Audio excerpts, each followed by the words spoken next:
और यहाँ आके एक कॉन्फिडेंस आया है कि हम निकाल सकते हैं जेई, और वो भी बहुत अच्छे रैंक के साथ आईआईटी जा सकते हैं। यहाँ का एक सबसे अच्छा बात है कि या तो मेरा 11th सर आप मान के चलिए ज़ीरो था सर, और ज़ीरो से मैंने स्टार्ट किया और मुझे अब कॉन्फिडेंस है कि मैं मेंस में बहुत अच्छा कर सकता हूँ सर। मतलब जब आप कोटा आए थे तो उस समय आपका क्या लेवल था और अभी यहाँ पढ़ लिए तो आपको क्या फील होता है कि मेरा लेवल क्या अपग्रेड हुआ है? सर मेरा लेवल ये था सर कि या आप कहाँ से एंट्री मार गए? अरे भाई, हम तो इंस्टीट्यूट में रहते हैं, आप कहाँ से एंट्री मार गए ये बताओ आप। मैं यहाँ बैक डोर से एंट्री मार गया। बैक डोर से। The amount of hard work they have done in 1 year just awesome. ये जैसे आए थे 11th करने के बाद में, और अब जो मैं इनका कहते हैं ना वर्जन 2.0 देखता हूँ, सो हार्ड वर्किंग इन्होंने।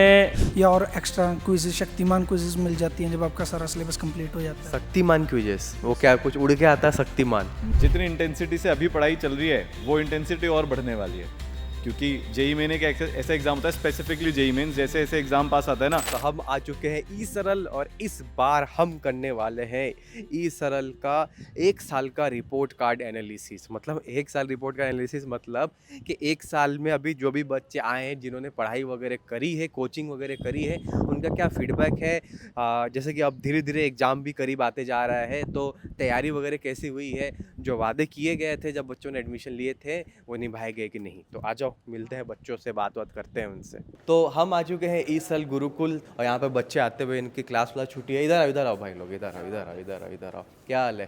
बस बढ़िया सर। बढ़िया। हाँ, तो कौन सा मतलब एक साथ ही गैंग बना के आप लोग घूमते रहते हो क्या? एक ही बैच के हैं सर।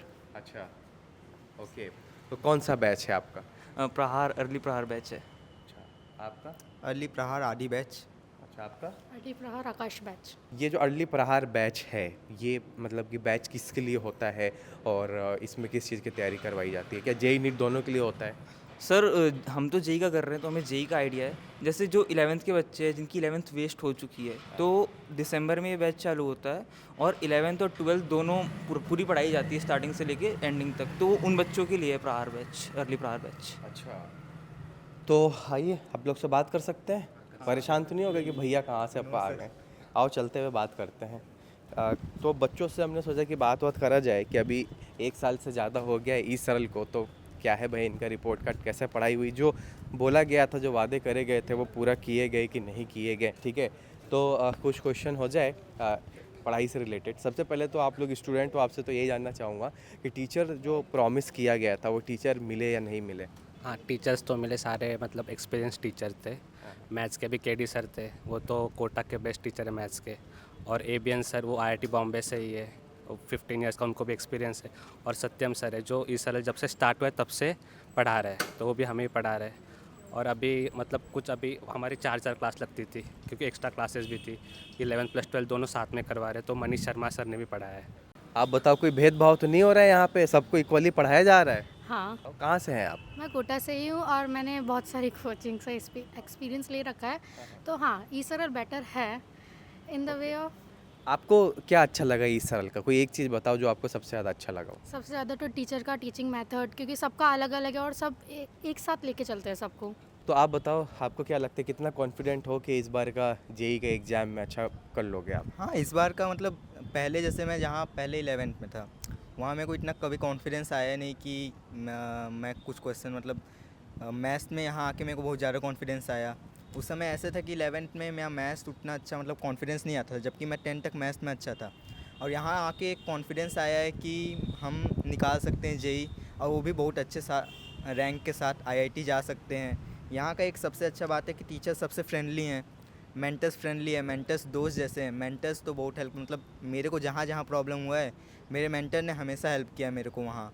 जैसे कभी मेरा अगर बाय चांस बैकलॉग हो जाता है, उसको कैसे कवर करवाना है, मेरा कहीं डिस्ट्रैक्शन हो रहा है, तो मेंटर्स गाइड करते हैं कि कैसे अपन को डिस्ट्रैक्शन को दूर करना है, क्या करना है।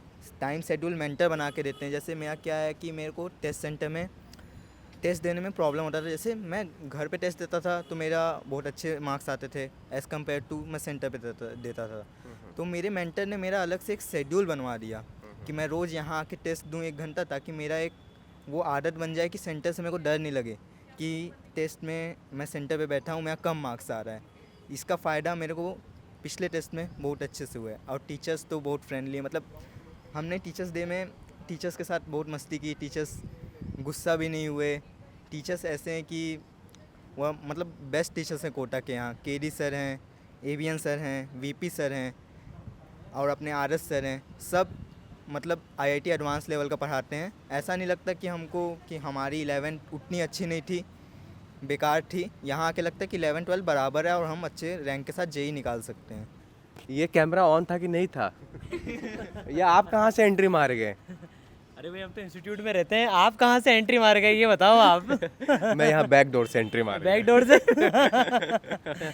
मैं अभी मेरा कुछ क्वेश्चन इनसे बाकी रह गया, कुछ सीक्रेट क्वेश्चन है, वो मैं बाद में पूछूंगा, लेकिन आपके सामने नहीं बता पाएंगे, डर लगेगा बताने में। तो सर आप बताइए, मतलब कि क्या हो रहा है वैसे अभी? हो यही रहा है कि मैं थोड़ा रिपोर्ट कार्ड वगैरह टाइप का कुछ कंटेंट बना रहा हूँ कि भाई 1 साल का कैसा, मतलब ये बच्चे पढ़ रहे हैं, तो वैसे आप मैं आगे। एक बात इन बच्चों के लिए बोलना चाहूँगा, मतलब the amount of hard work they have done in 1 year just awesome. ये जैसे आए थे 11th करने के बाद में, और अब जो मैं इनका कहते हैं ना वर्जन 2.0 देखता हूँ, सो हार्ड वर्किंग। इन्होंने इतनी मेहनत करी है और पूरे 1 साल में इन्होंने पूरी 11th भी पढ़ ली है, 12th भी पढ़ ली है, और अब ये एकदम मचाने के लिए तैयार बैठे हैं। और मतलब इनको यार जो भी चीज़ दी गई ना इन्होंने करी, मेंटर्स के साथ में, टीचर्स के साथ में। भाई आई एम वेरी प्राउड। जो ये हमारे बच्चे हैं ना, इन्होंने जो मेहनत से जो अपना नाम रोशन किया है ना, मतलब देखो रिज़ल्ट एक चीज़ होती है, पर जो इन्होंने मेहनत करी है ना, जो मैंने इनको मेहनत करते हुए देखा हम लोगों ने, जस्ट अमेजिंग है ना। और यही मैं पूछ रहा था कि सर इनका जो सिलेबस वगैरह है वो मतलब कि कब तक कंप्लीट हो जाए, कितना ये रेडी है? भाई इनका 12th के तो सबके आखिरी चैप्टर चल रहे हैं तीनों सब्जेक्ट में, और जो 11th के कुछ चैप्टर्स हैं वो अक्टूबर मिड अक्टूबर एंड तक ख़त्म हो जाएंगे। और फिर इन लोगों के लिए हमने जनवरी में 50 से 70 के बीच में पूरे टेस्ट प्लान कर रखे हैं जनवरी अटेम्प्ट के लिए, ताकि जनवरी में 99 लाओ, फ्री हो जाओ, फिर एडवांस की तैयारी करो, क्योंकि इन लोगों को बोर्ड भी देने हैं। और अभी इस दौरान पे फिर इनकी बोर्ड की क्लासेस भी चलेंगी। तो बोर्ड का तो हम भूल ही जाते हैं, मतलब जेई नीट के प्रिपरेशन में बोर्ड की जैसे कि आप बता रहे क्लासेस चलेगी, तो उसके लिए अलग से टीचर असाइन होंगे यहाँ पे इस साल में, कैसा हो? बिल्कुल अलग से टीचर्स हैं, फिजिक्स केमिस्ट्री मैथ्स इंग्लिश के भी अलग से टीचर हैं। तो भाई वो इनको पूरा बोर्ड के लेवल पे ट्रेन करेंगे, क्योंकि बोर्ड का गेम अलग होता है। भाई कंटेंट सेम है, पर उसमें लिखने का 3 नंबर के क्वेश्चन में कितना, 5 नंबर के क्वेश्चन में कितना, टाइम मैनेजमेंट 3 घंटे में कैसे करना है, वो सब सिखाते हैं। अभी जो बच्चे आ रहे हैं उनके लिए क्या इस साल लेके आ रहा है? भाई जैसे इन लोगों का पिछले साल जो अर्ली प्रहार चालू हुआ था वो इस बार 2 अक्टूबर से हो रहा है। तो भाई बिल्कुल जैसे इन लोगों को टॉप टीचर्स मिले, उनको भी वही मिलेंगे, क्योंकि लिमिटेड स्टूडेंट्स का इंटेक होता है। मेंटर्स की पूरी मेहनत होती है, टीचर्स की पूरी मेहनत होती है, और 2 साल से वादा निभा रहे हैं पूरी 11th और पूरी 12th का। इस साल भी होगा। किसी भी लेवल पे हो आप, घबराना मत। किसी भी लेवल, मतलब किसी भी लेवल पे आपको पूरा 1 साल की फ़ीस में ही वो भी 2 साल की पूरी पढ़ाई अपन मिलके बच्चों करेंगे। तो 2 अक्टूबर को अर्ली प्रहार ऑफलाइन भी आ रहा है, और 2 अक्टूबर को अर्ली प्रहार ऑनलाइन भी आ रहा है। जो ऑनलाइन करना चाहते हैं और जो कोटा में ऑफलाइन करना चाहते हैं, इसी बिल्डिंग में क्लास लगेगी उनकी। मेंटर्स का क्या काम होता है, क्या करते हैं मेंटर्स? मेंटर्स आपको गाइड करते हैं कि आपको कैसे मतलब एकेडमिक्स नॉन एकेडमिक्स में कैसे परफॉर्म करना है। आपको जहाँ दिक्कत आ रहा है, मतलब टेस्ट में दिक्कत आ रहा है या फिर रूम पे कहीं दिक्कत आ रहा है, बाय चांस मेंटर्स का एक अच्छा चीज़ है कि आप क्लास छोड़ेंगे तो रूम पे आ जाते हैं। वो जो आप रील देखते हैं ना कि रूम पे आ जाते हैं, वो कोई स्क्रिप्टेड नहीं होता है, रेगुलरली जाते हैं वो रूम पे। हम दोनों के रूम पे तो हमारे मेंटर ऐसे ही आते रहते हैं देखने कि हम क्या कर रहे हैं, हम सही से पढ़ाई कर रहे हैं कि नहीं। कोचिंग वगैरह आप लोग आते हो, कितने घंटे की कोचिंग चलती है और उसके बाद कितना देर आप सेल्फ स्टडी करते हो? 6 आवर्स के आसपास की कोचिंग चलती है, और मैं अराउंड 7 आवर्स के आसपास की सेल्फ स्टडी कर लेती हूँ, अगर स्कूल को नहीं काउंट करें तो। अच्छा, तो आप जेई की तैयारी कर रहे हैं, तो आपको लगता है कि 6 आवर में हो जाता है या सबके अपनी अपनी कैपेबिलिटीज़ है? सबकी अपनी अपनी कैपेबिलिटीज़ हैं। तो वो कैसे आप डिवाइड करते हो 6 घंटे में? किस सब्जेक्ट पे ज़्यादा ध्यान देते हैं, कम ध्यान देते हैं, कैसे उसको मैनेज करते हैं? हमारे मेंटर्स और टीचर ने कहा सारे सब्जेक्ट को इक्वल टाइम देना है, तो मैं 2 आवर्स में सबको डिवाइड कर देती हूँ, और जैसे कि जो वीक है उसको एक्स्ट्रा 1 घंटा दे देती हूँ, जैसे 7 आवर्स में। तो मेंटर्स यहाँ पे बड़ा रोल प्ले कर रहे हैं आप लोगों के लिए। जो भी आपको स्टडी मटेरियल्स यहाँ पे मिले हैं, मॉड्यूल मिले हैं, उसके अलावा भी कुछ कर रहे हो, या मतलब कि जो यहाँ से मटेरियल मिले वो सफिशिएंट है आप लोगों के लिए? मॉड्यूल सफिशिएंट है, और अगर उसके अलावा भी कुछ करने की ज़रूरत जैसे फील होती है तो आप टीचर्स को कहो, या हमें इंस्टीट्यूट खुद ही एक्स्ट्रा PYQs सेग्रीगेट करके कि सेट 1 सेट 2 या और एक्स्ट्रा क्विज़, शक्तिमान क्विज़ मिल जाती हैं जब आपका सारा सिलेबस कंप्लीट हो जाता है। शक्तिमान क्विजेस, वो क्या कुछ उड़ के आता है शक्तिमान? नहीं सर, लाइक नाम है शक्तिमान क्विज़, एक बैच है, मतलब एक अलग से है। जैसे आपका अगर सारा काम कंप्लीट हो जाता है तो आप जाके मेंटर को बता सकते हो, तो आपको एक एक्स्ट्रा शक्तिमान क्विज़ दे देंगे, एनरोल कर देंगे आपको। उसमें आपको एक्स्ट्रा एडवांस लेवल की क्विज़ेस मिलेंगी, अच्छे क्वेश्चंस मिलेंगे, और जो अच्छे लेवल तक जाते हैं। कर दिया जाए तो भाई सरप्राइजली एंट्री आप अभी इसी तरीके से सरप्राइज एंट्री सरान सर की भी थी। अच्छा। हाँ, आपकी भी सरप्राइज एंट्री होगी सर, आपसे भी पूछ ही लेते हैं जब आप आ ही गए हैं। तो सर ये जो बच्चे हैं इनका जो सिलेबस है ये बता रहे कि अभी कंप्लीट हो भी जाएगा इनका, ठीक है? 12th तो ऑलमोस्ट खत्म है। तो सिलेबस कंप्लीट होने के बाद सबसे पहला स्टेप क्या रहेगा इनके लिए? रिवीजन चालू है, मतलब इस साल में तो एक भी दिन का ब्रेक नहीं होता है, सिलेबस खत्म फिर रिवीजन शुरू। तो इनका प्लानिंग है कि 2 बार इनको रिवीजन करवा कर भेजेंगे JEE मेन 1 के पहले, ताकि और करीब अब टेस्ट की जो फ्रीक्वेंसी है वो बहुत एक्सट्रीम होने वाली है।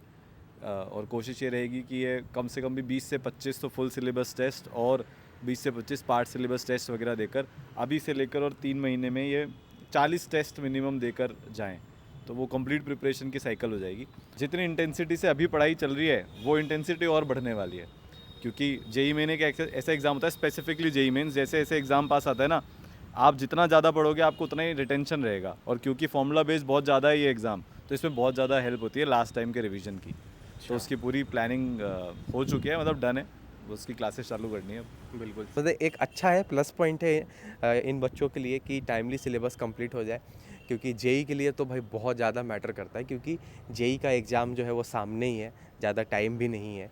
तो इसीलिए ये मैटर करता है कि सिलेबस जितना जल्दी कंप्लीट हो जाए उतना रिवीजन में आपके लिए प्लस पॉइंट रहेगा, राइट? 1 साल का बढ़िया रहा एक्सपीरियंस इस साल में पढ़ने का, रिकमेंड करोगे आने वाले बच्चों को? बिल्कुल रेकमेंड करूँगा, और मेरे लिए तो बेस्ट है क्योंकि मेरा बहुत अच्छा किया सर। क्या था, मेरा 11th सर आप मान के चलिए 0 था सर, और 0 से मैंने स्टार्ट किया, और मुझे अब कॉन्फिडेंस है कि मैं मेंस में बहुत अच्छा कर सकता हूँ सर। और सर क्योंकि 0 इसलिए था क्योंकि मैं घर पे था सर, और घर पे ऑनलाइन कोचिंग की तो डिसिप्लिन वगैरह था नहीं, कोचिंग अच्छी थी बट डिसिप्लिन मेरे में नहीं था। तो मैं यहाँ पे आया और फिर 11th पढ़ाई 12th पढ़ाई दोनों मुझे अच्छे से समझ आई, और सब कुछ सही है सर। मतलब जब आप कोटा आए थे तो उस समय आपका क्या लेवल था, और अभी यहाँ पढ़ लिए तो आपको क्या फील होता है कि मेरा लेवल क्या अपग्रेड हुआ है? सर मेरा लेवल ये था सर कि 10th में तो मतलब मेरे से सारे सब्जेक्ट बनते थे, अब 10th में तो सबको ही बनते हैं। 11th में क्या हुआ कि मैंने घर पे पढ़ाई की तो कुछ ज़्यादा ध्यान दिया नहीं पढ़ाई पे, तो थोड़ी बहुत फिजिक्स ही पढ़ी थी, थोड़ी बहुत मैथ्स और केमिस्ट्री बिल्कुल ही 0 ही थी। और यहाँ पे आने के बाद सर मैथ्स में मुझे इतना कॉन्फिडेंस है कि हाँ मैं मैथ्स में भी अच्छा कर पा रहा हूँ, वरना मैथ्स मेरी बहुत वीक थी सर। सर यहाँ पे जो टीचर्स है सर, मतलब तीनों जितने भी टीचर हमें पढ़ा रहे हैं सबका एक्सपीरियंस मेरी एज से ज़्यादा है, तो अब मैं उनके ऊपर क्या ही डाउट कर सकता हूँ। तो मैथ्स में भी मुझे कॉन्फिडेंस है, फिजिक्स में भी और केमिस्ट्री में भी सर। एंड सॉरी आप लोगों को थोड़ा परेशान कर दिया, जाइए आप लोग कंटिन्यू करिए अपना group discussion. Thanks for watching, do share. बाकी जो डिटेल्स है मैं अपने वीडियो के डिस्क्रिप्शन कमेंट सेक्शन में दे दूँगा। Have a nice day ahead.